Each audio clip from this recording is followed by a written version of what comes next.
This has something to say about housing, I'm sure, right? Yields are rising with oil prices, and that knock-on effect for housing, it looks to be a difficult situation. Now, she asked some pretty pertinent questions. Should I wait to buy? Everybody has that, right? Will rates come down after I buy? Is the housing market about to crash? People worry about that. And how does this affect my retirement and my investments? Great questions. Now, the average 30-year fixed mortgage rate is currently hovering around that mid 6.5% range nationally, compared to the ultra-low 2 to 3% mortgage rate Americans really became used to during the pandemic years, right? It's a pretty big, dramatic shift, almost double what they were before, or actually more than double. So the war with Iran has these bond rates elevated. Inflation concerns and rate moves, not to mention spending and deficits, all contribute to higher interest rates, something the housing market can ill afford.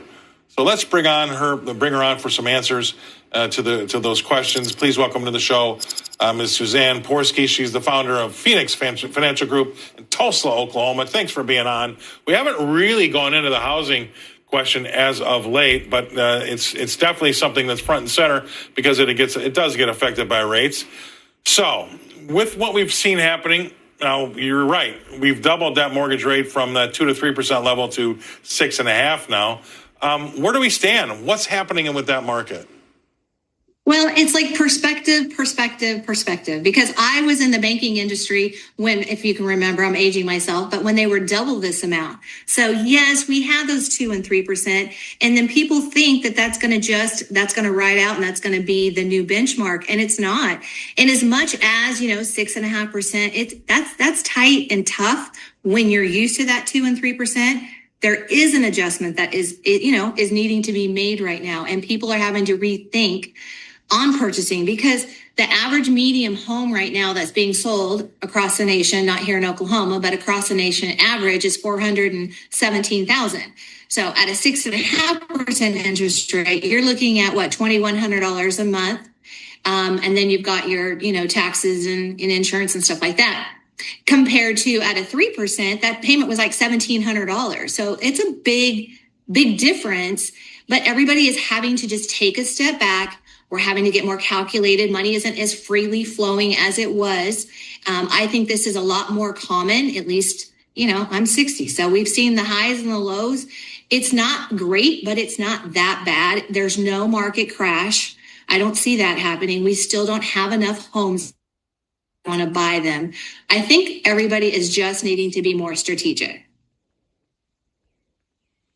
I like how you say strategic, because I'm on board with you on that. And I also think that, we had some pretty bad monetary policy in the early 2020s that really caused that 9.1% CPI that we had in June of 2022.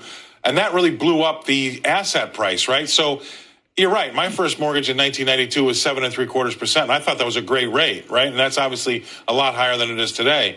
But I wasn't borrowing that money for an asset that had gone up by 400% in 10 years, right? And that's what I think a lot of the problem is the actual asset prices have taken off in value and left a lot of people behind. Now, the way you say strategic, I like that, because what I think is going to happen, and I know you didn't ask me, but you're going to hear it. I think that we're going to have to probably hover around these levels. You might not see housing really appreciate fast for 2, 3, 4, 5 years.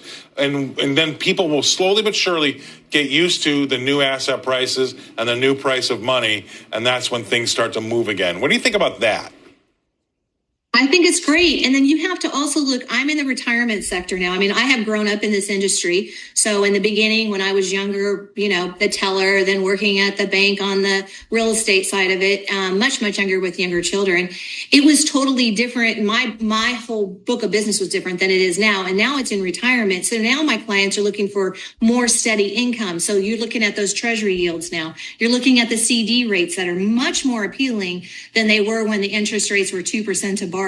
They couldn't even keep up with inflation on their CDs, and so I think, again, it's balancing, like you said, balancing out.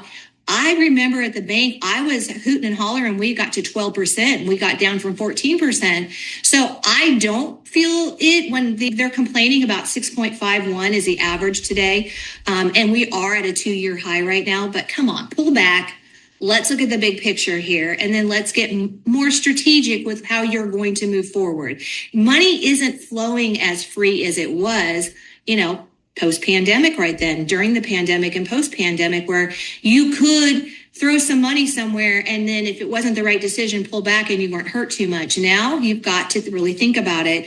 And that's what's happening. And I think our society has got so used to those quick fix and quick turns that now they're having to go, is this going to be a good investment? When I buy this house at this cost, can I handle it? And then my retirees are looking at downsizing, not necessarily wanting to take and get a loan at 6.5% when they do have their mortgages at 2 and 3%. They've taken the difference there and they're investing it, and their investments are doing better now. So it makes more sense for them to keep a small mortgage and stay in a super large house that they don't want anymore than turning it like we used to say. Right, and to each their own, and they're all going to have to kind of take a look at their own position, and that's a great point, right? Stay in the house with a 2% mortgage and use the extra money to invest, and you can pad your retirement that way. But I just think when we get into these situations, I agree with you.